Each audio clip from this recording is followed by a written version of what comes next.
Welcome to the Madness4life News Podcasting Network with your host, Matt Maldonado.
Welcome, my friends. I am Matt Maldonado here in FEMA Region 9 in Las Vegas, Nevada. This is Madness4life News, the podcast version of the show. This is podcast number 16, and it is July 15th, 2012, the Sunday edition on this lovely rainy day, 3 o'clock.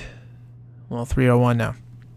I'm going to be getting into Obama news. Obama seeks to criminalize linking to online piracy websites. Obama administration plans to shutter 9 border patrol stations. And a bombshell. Defected Syrian ambassador admits role in killing U.S. troops. Monsanto Protection Act to giant biotech industry. Total immunity over GMO crops. Emergency alert, UN set to ban civilian gun ownership. That's by Alex Jones.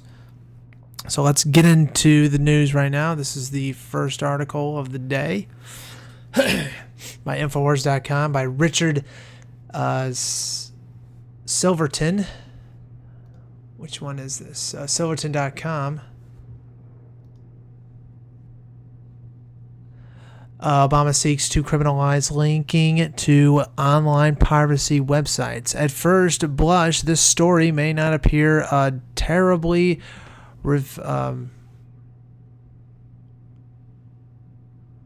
to national security blogs, democracy, or human rights, but hear me out.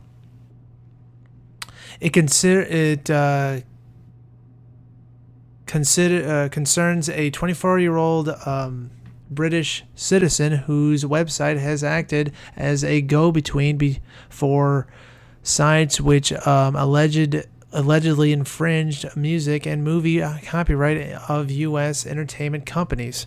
Richard Dwyer ran the site tvshake.net, which linked to others accused of online piracy. Instead of going after the pirate sites, or in addition to it, the Justice Department decides that because O'Durwer, I can't even say his name, I'll just call him Richard. Yeah, Richard. Or Dick, for that matter. No, I'll just say Richard. Richard earned money from his site, $230,000 over 2 years. That he too was guilty of copyright infringement. Of course, they're not going to go after the other websites, is because of the fact that there are things of interest, and they're going to leave those up so they can catch other criminals. They do that on purpose, to catch the criminals. Oh yes, even though it's not really catching any criminals, it's just continuing what they're doing is legally, but yet it is illegally. But hey, that's okay. Let's move on here. I find this the most bizarre interpretation of copyright law imaginable. It would be one thing if Richard had acted as a middleman for a serious crime, but to link to other websites that allegedly violates U.S. copyright law. How is that aiding and abetting? Not to mention extracting a UK citizen to the United States to prosecute him for this, for linking. Where do they plan to put him when they get him? Guantanamo? Possibly. Here's where this case gets really sticky. If they want to go after someone for linking to the site, to sites engaged in illegality, why not go even further? Why not prosecute U.S. bloggers for linking to jihadi websites? Even academies and specialists who study Islamicist professionally don't think this is far-fetched either. An Israeli lawyer publicly suggests that Israeli bloggers linking to this website when I break a gag order or expose an Israeli security secret are themselves guilty of violating Israeli law. I think the guy is a dirter-headed ass, but there are now plenty petty such people in the Israeli secret agencies. They'd be more than happy to introduce such a legislation if it varnished their ultra-nationalist, certainty? I don't know that word. Sorry about that. Can't read good out loud. I can read good by myself, but not out loud. This is how, continuing here, this is how the cold, clammy head of the national security state exposes itself on public discourse,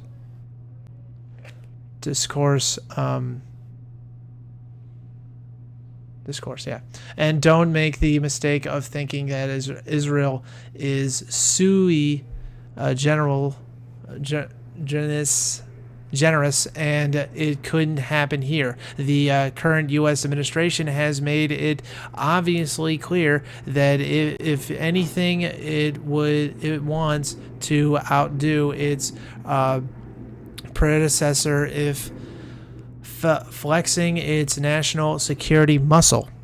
There are few protections left in place if they've violated the unwritten commandments used by Obama's national security operatives.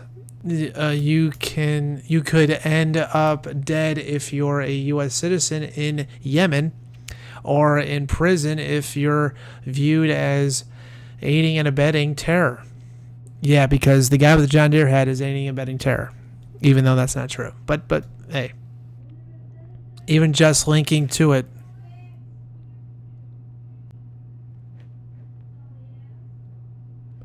To be clear, the the U.S. nor Israel have so far sought to criminalize linking, but they've criminalized just about everything else, and this can't be too far behind. Republicans in Congress are already contemplating criminalizing the practice of journalism, as Israel has just done in light of Yuri I can't say that word, sorry about that, Peladil.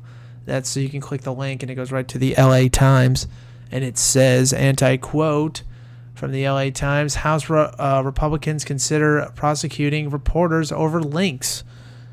That's right. Because, hey, if you do your job, you're going to get arrested, even though there's laws that actually protect people from doing that, like whistleblowers and stuff like that. But, hey, who needs actual laws to actually protect whistleblowers?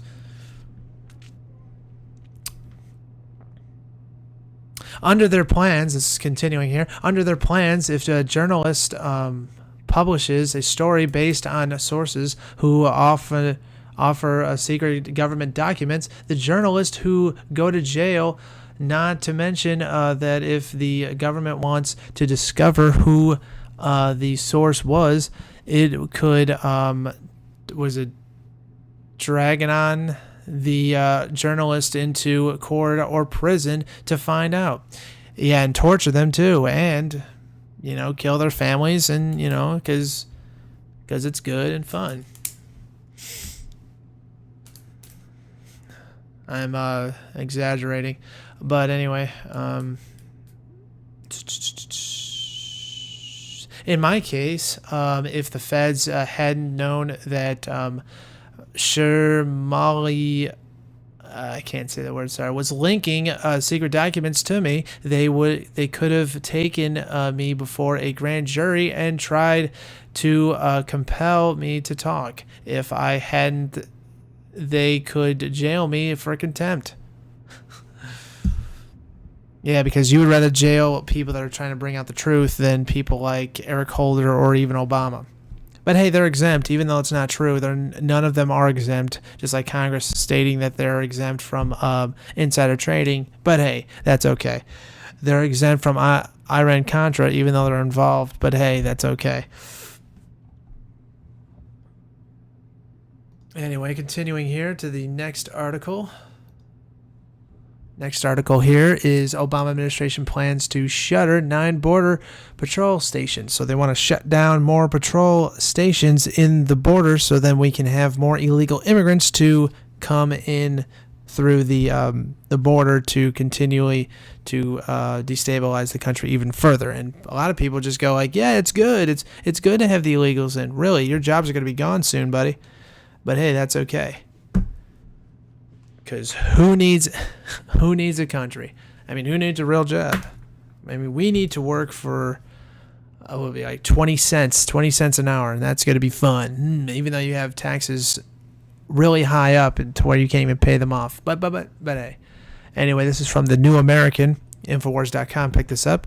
Obama administration plans to shut down 9 Border Patrol stations in advance of the presidential election of 2012. President Barack Obama is preparing to shutter 9 Border Patrol stations, many of which are located in critical areas of the southern border.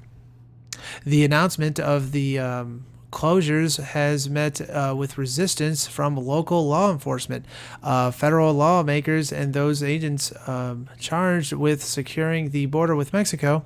There is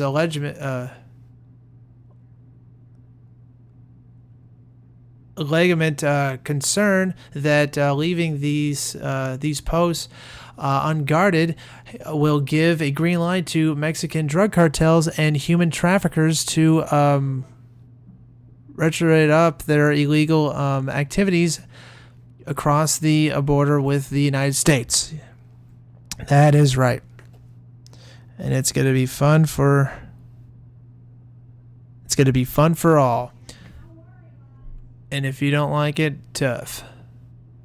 You just have to just sit there and deal with it. It's fun. Anyway, I don't know why I go into that. Continuing here, the following 9 Border Patrol stations are scheduled for closure. Texas, Lubbock, Marleo, Dallas, San Andreo, El Bonas, and San Antonio.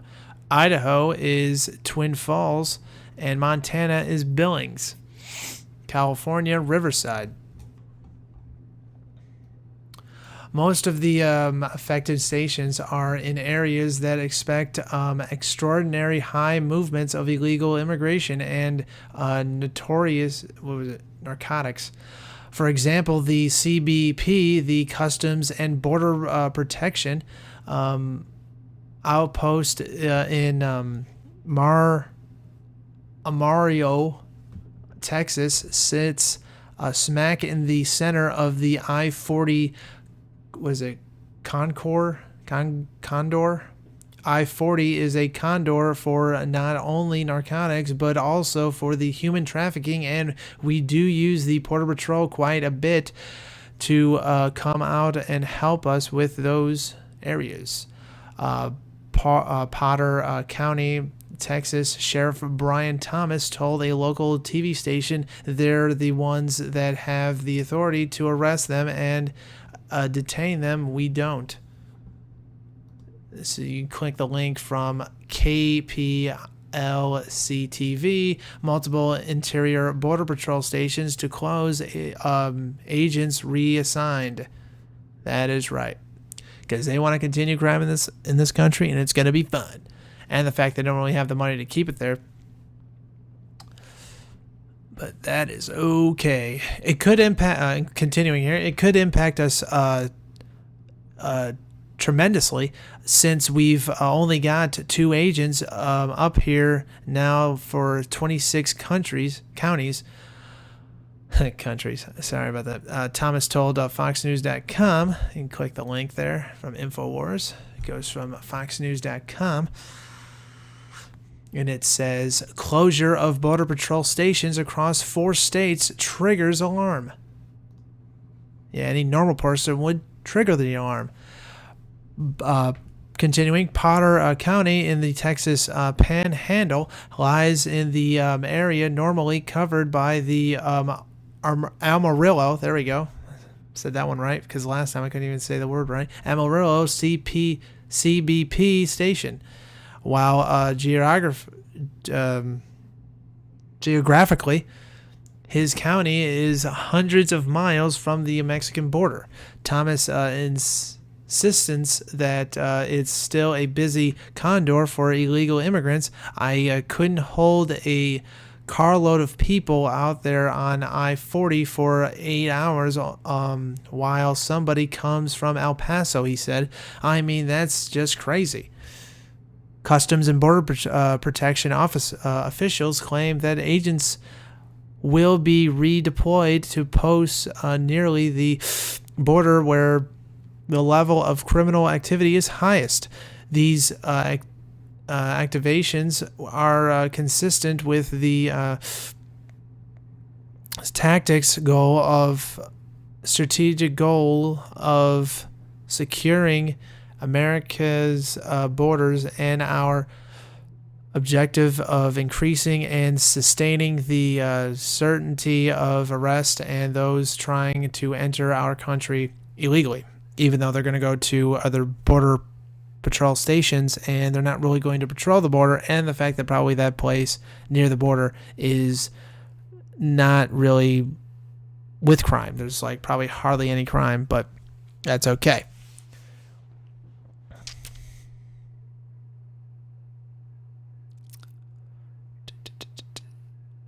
Where did I go? And our objective. Oh, there we go. CBP spokesman Bill Brooks said in a statement, by redeploying and relocating, rescues are near the border. CBP will maximize the effectiveness of its enforcement mandate and lag our investments with our mission. Not everyone in the CBP shares their leader's opinion of the wisdom of this closures. Robert Greene, the ranking CBP agent in Amarillo, wrote a letter to a Limbach newspaper encouraging local police to contain members of Congress and state legislators in informing them of the threat of increased violence that may wash into the area in the wake of federal border stations. Inactivation.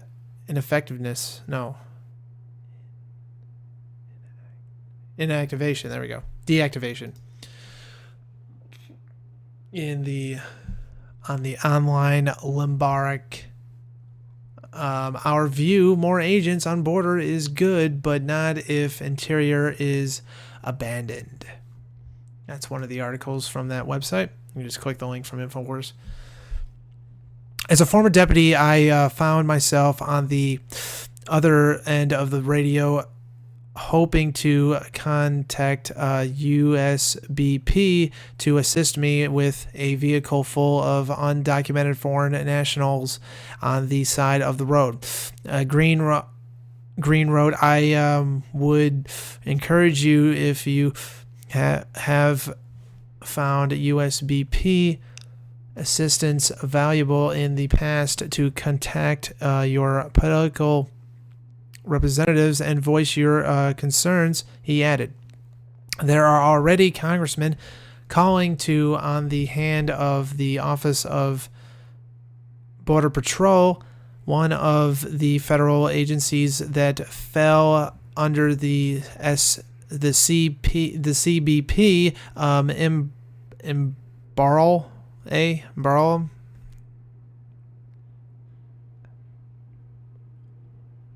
Can't even say that word, my bad. To reconsider the plan closures. These lawmakers worry that local police will be overwhelmed by the increased responsibility for the patrol and punishment of illegal immigration and drug trafficking, duties normally assumed by the federal agents who will no longer be active in the area. Republican Congressman Mac Thorby represents the citizens of Amarillo and has accordingly jumped into the federal border patrol stations, closing whatever. Can't even speak anymore. The U.S. Border Patrol made this announcement without first ensuring that local law enforcement agencies will have the necessary resources to deal with these serious illegal immigration problems in our area. Thornby wrote in a letter sent to USBP's chief Michael Fisher. This is from the thornbyhouse.gov. It says a letter to the U.S. Border Patrol chief. This is what he said. Dear Mr. Fisher, we are writing about your memo date July 2nd, 2012. That was my birthday, related to closing 9 interior Border Patrol stations, including the Amarillo, Limbach, San Angelo, and El Abilon. I can't say that one. That's really hard to say. Stations that are located in our congressional districts. We strongly agree that it is important to gain better control of our borders. We also strongly believe that moving the Border Patrol agents from this interior region of Texas will leave our area vulnerable and undermine the overall effort to enforce our laws and secure our nation. As you know, the Amarillo and Lombard stations are among the top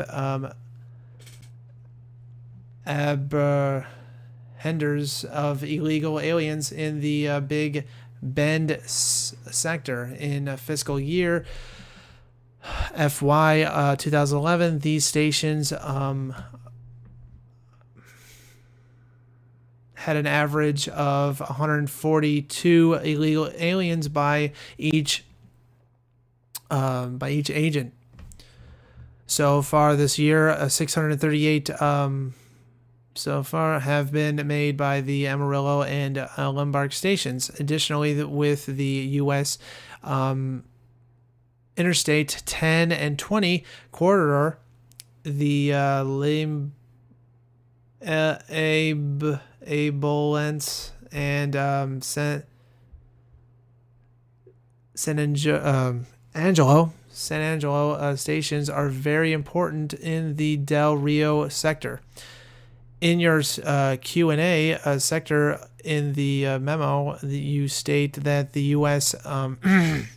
Customs and Border Protection CBP has previously closed stations in the Livermore Border Patrol sector in California due to lapping enforcement responsibilities. I'm sorry I keep saying every time I speak because I'm just trying to read and sound out everything.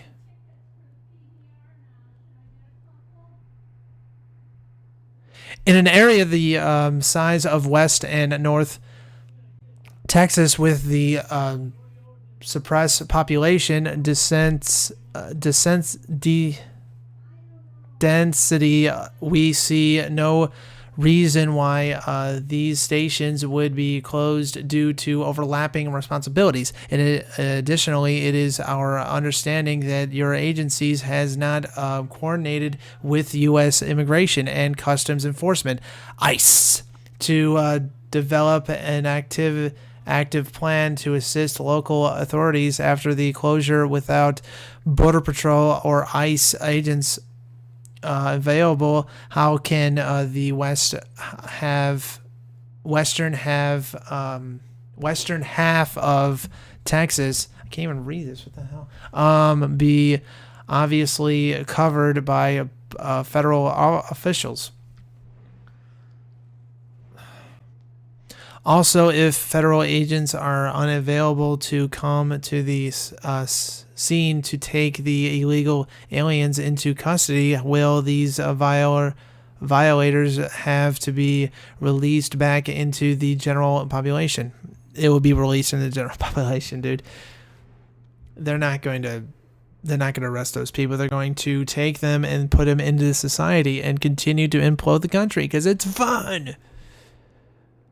Within your rules and regulations, we first ask that you reconsider the proposal to close these Border Patrol stations in Texas. If you still intend to move forward with the closures, we responsibly ask that you delay doing so until your agency is able to detail in writing how it will assist local law enforcement address hundreds of immigration violations a year without immediate federal support. We appreciate your proper attention to this request. And then it signs all the representatives of District 18, District 19, and District 11 from Michael Conway, Randy, I can't say the last name, and Mac Thornby.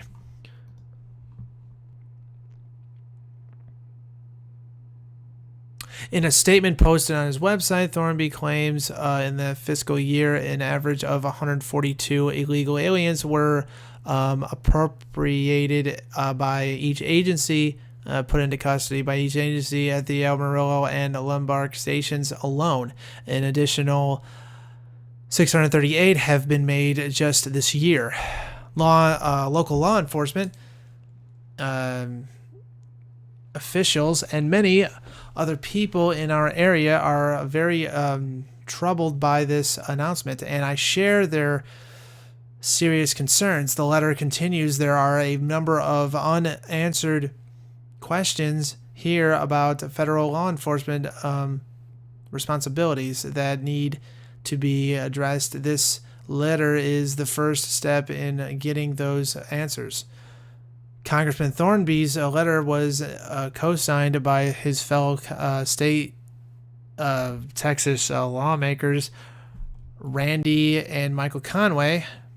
SBP spokesman Brooks claims that the border stations closures won't prevent federal agents from being available to assist local law enforcement, but they won't help you.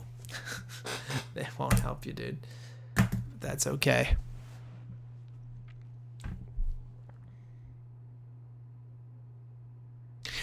Though border patrol agents would no longer be located in these areas, the border patrol intends to maintain strong and meaningful law enforcement partnerships with immigration and customs enforcement and local law enforcement agencies in these areas through continuing to actively share intelligence and information, he said. The Federation for American Immigration Reform, FAIR, chastised the Obama administration's plan to leave significant swathes of the border unguarded as well. It's part of the systematic dismemberment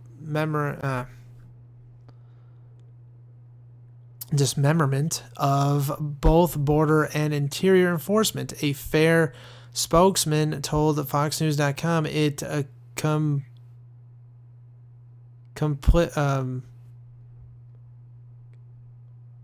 complements the unenforcement policy of this administration.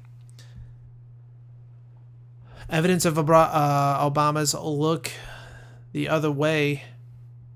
I don't know if I'm going to have time for this. Let's see. How much time do I got? Yeah, I have to have time. I have probably like a minute, a couple of seconds. I don't think I'll have enough. Where'd I go? Look the other way attitude was most recently found in his June 15th Rose Guard press briefing, where he announced his administration's intent to amend our nation's immigration policy, where he would like to basically bring the illegal immigrants in there, and they say, okay, you don't need a card, a green card. You just can come in and do what you please. Smart move, because his globalist masters want to make sure that the country falls that way, where the immigrants come in there illegally and make sure that your country implodes even further, because the businesses now can pay those workers for lower prices. Now the fact that people can no longer compete for prices for like $10 an hour, $12 an hour, they have to compete now for 30 cents an hour, $1, $2 an hour. You know, it's so low pricing, and yet they're going to do it anyway, and it's illegal. But hey, I shouldn't be concerned about that, and I got to grow up, even though I'm already grown up, but that's all right.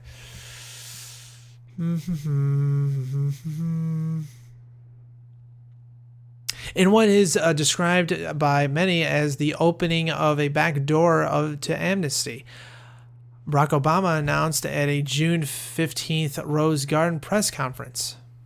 This was at the whitehouse.gov. You can click the link, and it talks about that. President Barack Obama speaks on Department of Homeland Security immigration announcement, where he basically states that he will give amnesty to illegal immigrants. Here we go. Continuing here. Effort immediately, the Department of Homeland Security is taking steps to lift the shadow of deportation from these young people over the next few months.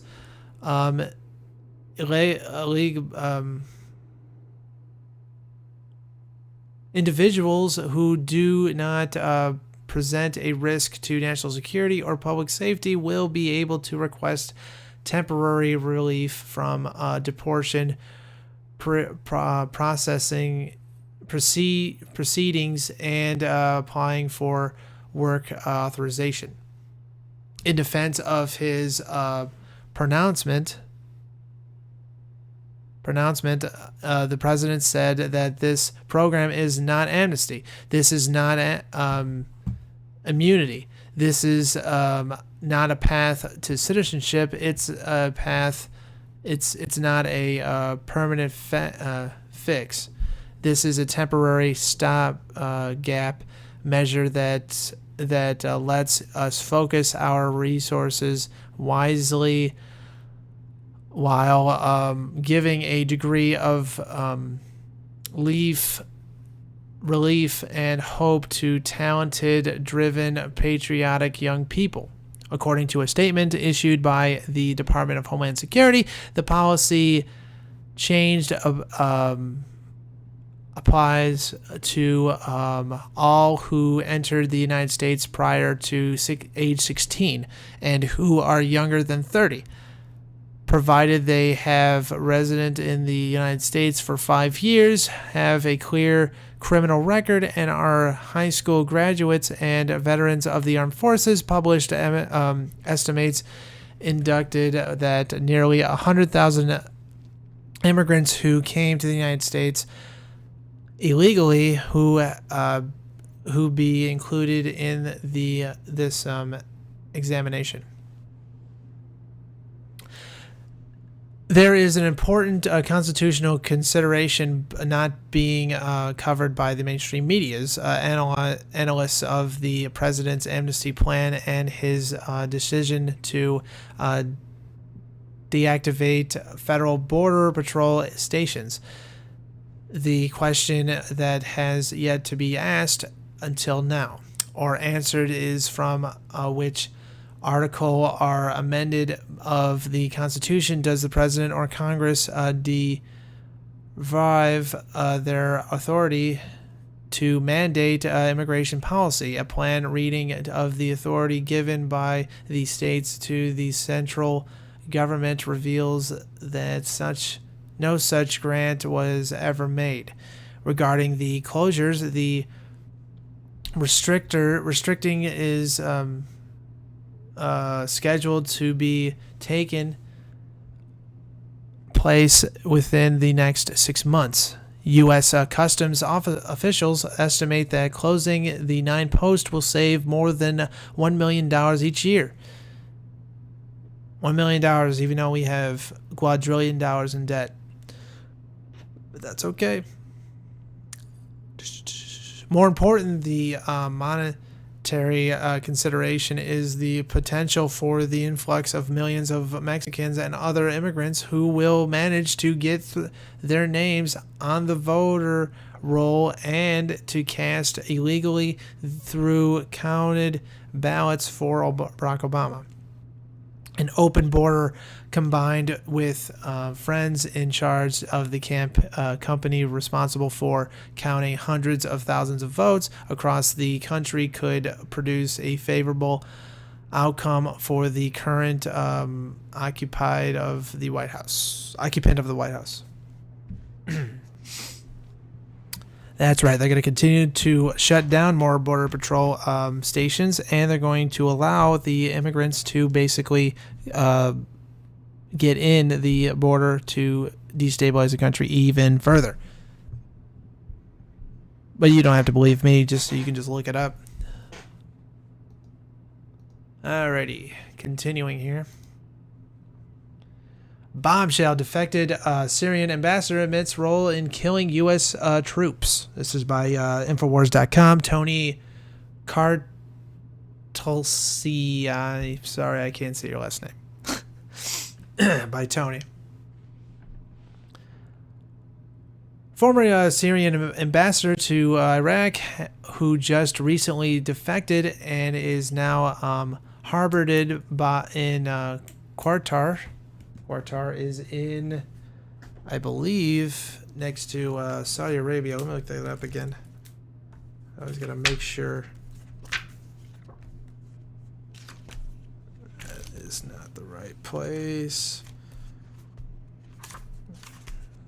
That's Africa. That is Europe. Ukraine. There it is.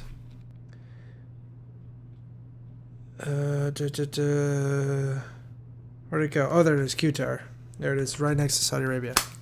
Alrighty. That's probably a U.S. Or a UN base, probably. It's usually always there that they go. Admitted in an interview with the London Telegraph that he personally organized jihadi units to fight U.S. troops in Iraq. Fairs maintains that he did so under orders by the Syrian government and that a recent string of bombings in Syria were carried out by al-Qaeda in coordination with Syrian security forces. Unfortunately for Fairs, he, who has just admitted to being an international terrorist, not only does he fail to provide any actual evidence to suggest the Syrian government had ordered or condoned his terrorist activities during the U.S. occupation of Iraq, and as even the Telegraph notes, nor provided any evidence at all that al-Qaeda had conducted its bombing campaigns with Syrian security forces, but a myriad of confirmed reports and evidence already exist contracting entirely Fair's statements that President Bashar al-Assad is a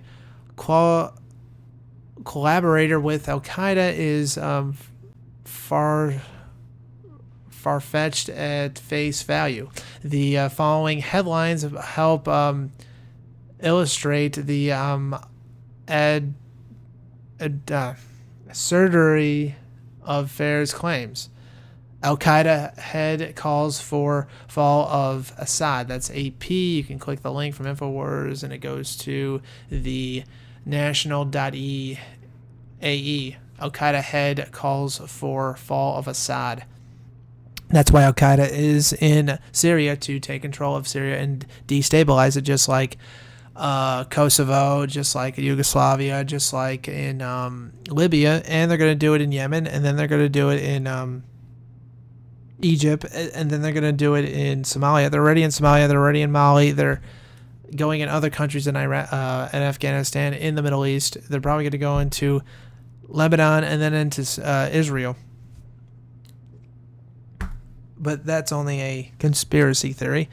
I don't really have the facts on that yet. Only have the facts on Libya, Syria. They're in Egypt. I know they're in Somalia because I already read that. They're in Mali. And I believe that's it. That's it for now. But they're probably going to use them for also Iran. But that's only speculation right now. Continuing, top U.S. official, al-Qaeda in Iraq joining fight against Syria's Assad. Al-Qaeda's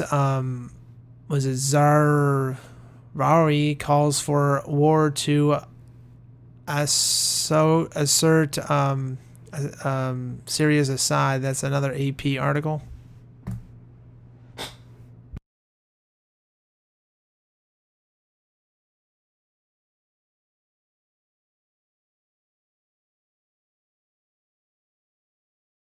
Actually, this is from the Christian Science Monitor.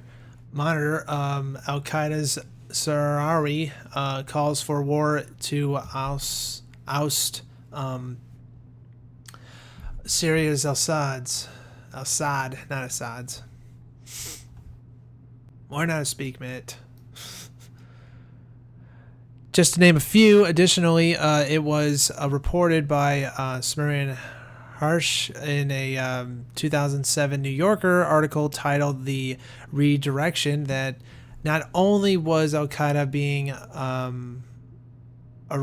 errated against the Syrian government since as early as 2007, but it was in fact the United States, Israel, and the Gulf states that were organizing, funding, and arming them. And I think also the Saudi Arabia was involved in that, and many others. Maybe Pakistan. Was Pakistan involved? Probably not. Probably the Iraq Prime Minister and Afghanistan Prime Minister, but I'm not sure about that. But I know it's basically Israel and the United States arming the rebels to take over Assad. Try to get rid of Assad, actually. Tried to take over Syria. Continuing here, casting further doubt on Fair's claims, particularly regarding allegations that the Syrian government was behind bombings, sweeping the country. Reuters in April of 2011 ran an entire article covering the so-called Free Syrian Army, the FSA, and their tactical strategic switch to terrorist bombings in the face of superior military weapons and tactics employed by government security forces. Titled "Outgunned Syria Rebels Make Shift to Bombs," it states the Syrian extremists who had heightened their skills fighting U.S. and British troops in Iraq had joined the ranks of the FSA militants to employ their bomb-making abilities against, not in collaboration with, the Syrian government. And it continues from there. I only have a couple minutes to read this. There's not that much left. So let's try to continue here and finish up. It states that extremists, I already said that. Okay, this one right here, the Reuters. The Reuters article especially states some of these bombing skills may have been brought back from fighters who joined the Sunni insurgency in a neighborhood Iraq against the U.S. occupation forces, the predecessors of hardliners from the Syrian Sunni majority that feels oppressed by Assad, and he follows Awitz, who demanded the administration has been among cause for concern among those who fear a surging civil war similar to that which devastated Iraq over the past decade. And it just continues from there. I have to go to a different article because it's taking me too long to read these damn articles. I don't think I have enough time to go to the next one. I have 15 minutes until it's done. So I'm going to skip this one right here, the Monsanto Protection Act to grant biotech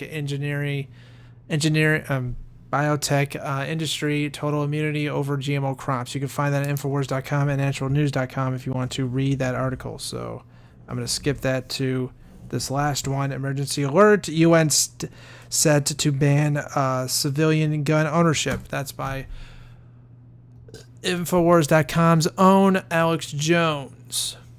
The United Nations agenda for disarmament goes beyond the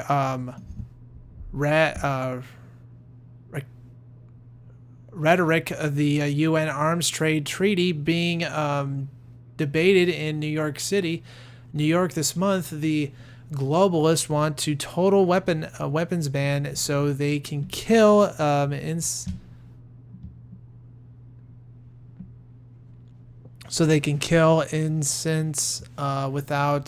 without options from the local populations. Crime rates soar. However, guns have been taken away. It is simple victim disarmament. Are I'm sorry, I couldn't say it. You can find this in InfoWars if you want to read the article. Look at all the uncovered martial law revelations. Troops have been trained to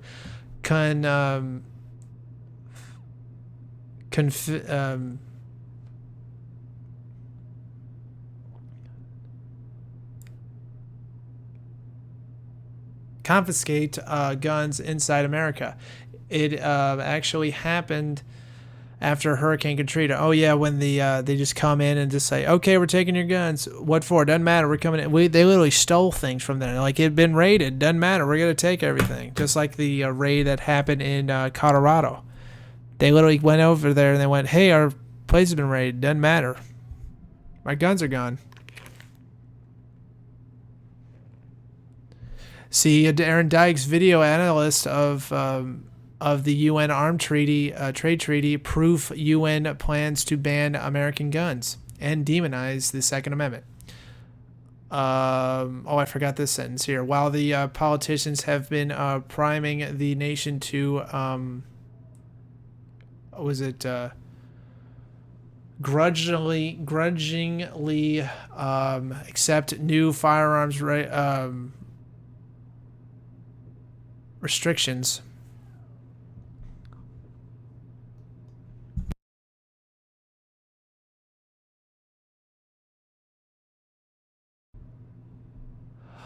Why most all decent nonviolent people fight against gun control? Why is the right to keep and bear arms truly a fundamental individual right? You can find the answers in this book. People frequently ask why we are so dissented to our cause. This book answers that question by collecting the key facts and arguments in one place. That's basically from the mirrored by jpfo.org and reason.com. Controlling guns, controlling people. A history shows how gun control goes hand in hand with fear of black people and the people. That is it's from reason.com. You can go from there. Talks about that. That's in January. But I don't think that's the book. The book would be, Death by Gun Control? Is that the book? I don't know. People have asked us to present the whole GPFO argument in one place. We have done it, available now in an easy reading format and a handy size. The new book is untitled Death by Control. There we go, yeah, Death by Control, the human cost of a victim disarmament.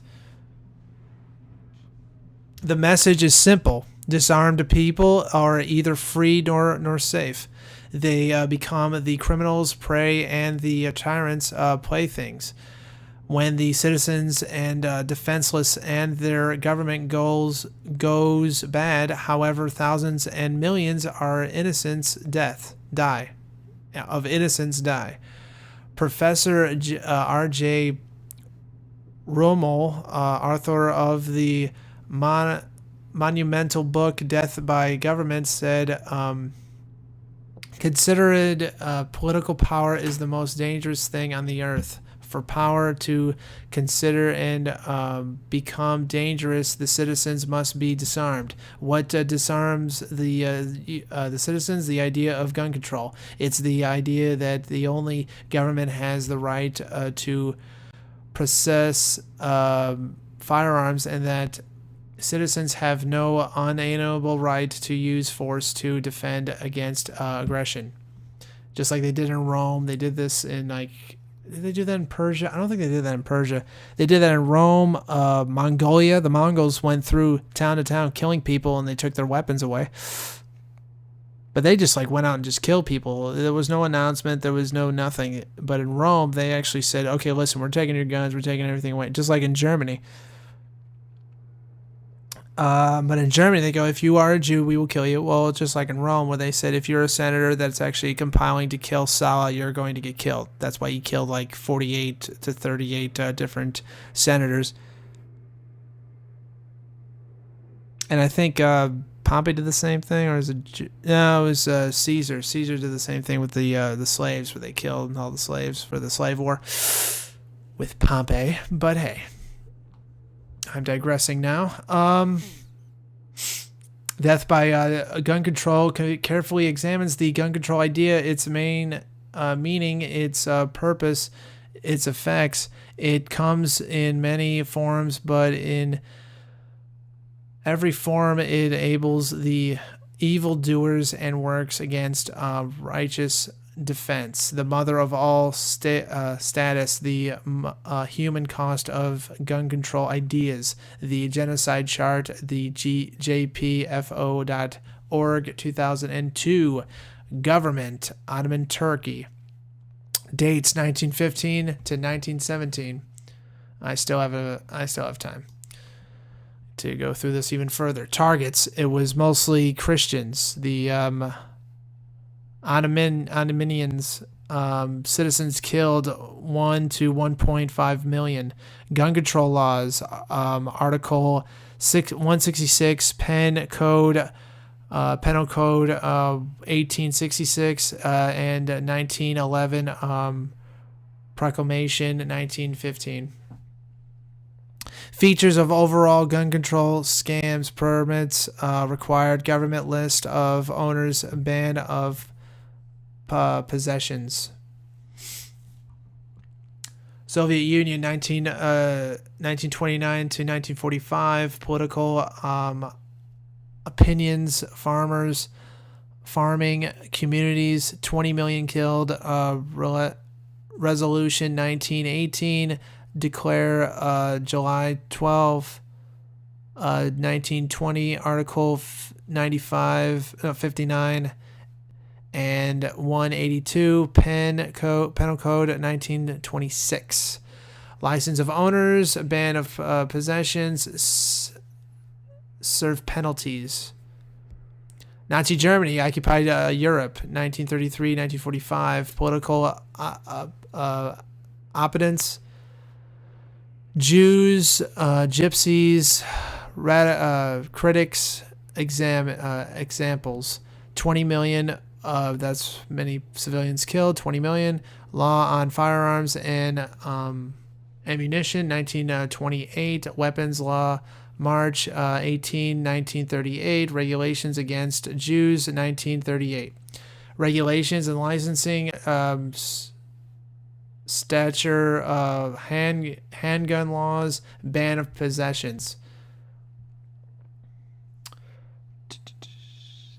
China nationalists, 1927 to 1949. Political opponents, army conscripts, others, 10 million. Article 205, Crime Code 1914. Article 186, 87, Criminal Code 1935. Government permit system, ban on private ownership. China Red, 1949, 1952, 1957, 1960, 1966, 1976. Political opponents, rural population, enemies of the state. 35 million killed. Act of February 20th, 1951. Act of October 22nd, 1957. Prison or death to counter-revolutionary crimes and other anyone resisting in any government program. Death penalty of supply guns to such criminals. Guatemala, 1960, 1981, Mayans and other Indians, political enemies, 100,000 to 200,000 people killed, literally just citizens. Declare 36, November 25, Act of 1932, declared 386, 1947, declared 283, 1964. Regulator, guns and owners, licensing with high fees, prohibited carrying guns, bans on guns, sharp tools, fiscalization powers. Uganda, 1971, 1979, Christian political enemies, 300,000 people, arms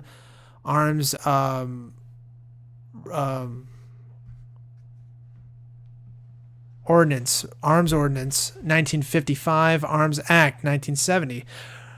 Regulator, register all guns and owners license for transactions, warrantless searches, confiscation powers. Cambodia, 1975, 1979.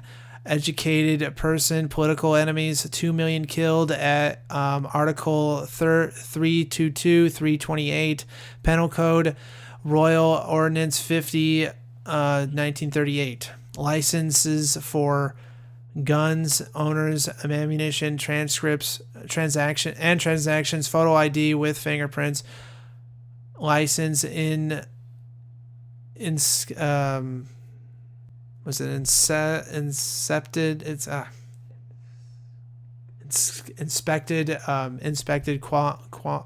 quarterly. There we go.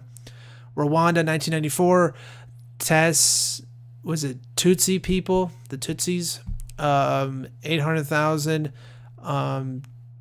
Discern law number 12, 1979. Register guns owners, ammunition owners must justify need. Considerable guns illegal, confiscating powers. How much more time do I have? I have like 2 more minutes, but I'm just going to continue and probably finish up here. Yeah, I'm almost done anyway. Addition for easier chart printing, download the genocide chart PDF file. You can click the link and hit the PDF file. It includes a text synopsis of this page. When the gun prohibition assists, can't even speak, prohibition assistance. Quote a strategic statistic. There we go. Statistic about how many people are killing by firearms misuse. The decision many sometimes bogs down into whose crimes status to believe and how to count crimes versus the defense arm uses. Death by gun control works on a level that nobody can dispute. Documents world history. In the 20th century, governments murdered 4 times as many civilians as were killed in all the international and domestic wars combined. Governments murdered millions more people than were killed by common criminals. How could governments kill so many people? The governments had the power. The people, the victims, were unable to resist. The victims were unarmed. Truth, they cannot refute. Death by gun control delivers the essential and gut-wrenching truth that the anti-self-defense gun control advocates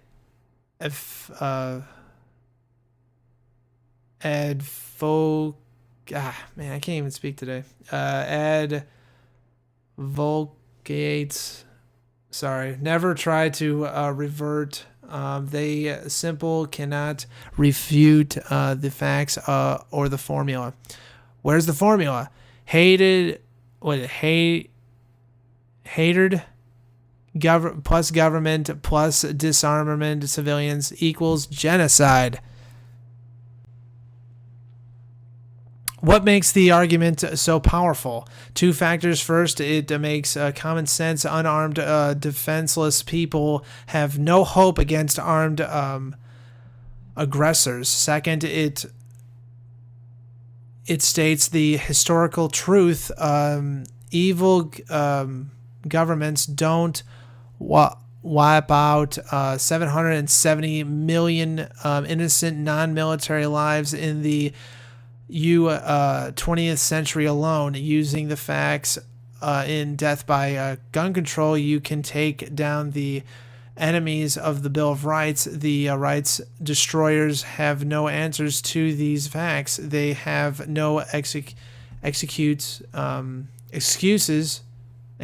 for their killer ideas. JPFO's work has already borne fruit. John R. Bolton, an under Secretary of State for the United States this year, argued the United Nations to recognize how an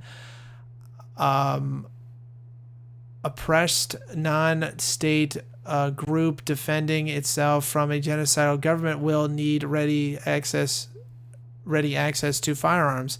Mr. Bolton might have been the first U.S. Official in modern history to have argued to the UN that private citizens might need to be armed against their own killer governments. Yeah, I'm already going over the mark, but I don't care. I'm going to keep going until I'm done here. I'm almost done. I have a couple more paragraphs. Paul Harvey, the world-renowned and much admired radio commentator,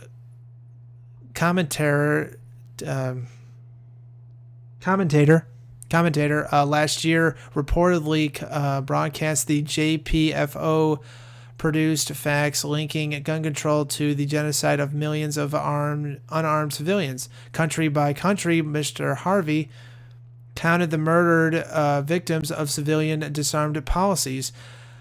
Our new book could inspire other opinion makers to join the crisis chapters in the book. Teaches about the essential meanings of gun control, the genocide formula, the laws and policies that lead to mega murder in Cambodia, China, Nazi Germany, Guatemala, Rwanda, Ottoman Turkey, Uganda, USSR, Zambia's land invasion and arms confiscation, soaring crime in Britain after gun appropriations. Violence and police state policies in Japan, the right and duty of armed self-defense in Judaism and other Protestant and Catholic Christianity. Racist roots of gun control in America, the United Nations program to disarm civilians worldwide, police state policies that conduction Americans to accept victim disarmament. So I try to read this article as best I can. You can actually look up all the links here. Also, Hurricane Katrina door-to-door armed confiscation. That happened in 2005, but yet they all demonized them and said, see, they got guns and they all should be arrested. And it was like an old woman and they found a gun and they just threw her to the ground and beat the crap out of her. But hey, that's okay. But anyway, that is the show right now. You can follow me at youtube.com. You can actually click the link to subscribe, as well as go to facebook.com and be a friend on Facebook, as well as vimeo.com and planetinfowars.com. And the song that you just heard was from Close to Modern, Night Owls. I can post the links below. And remember, united we stand, divided we fall, and God bless America.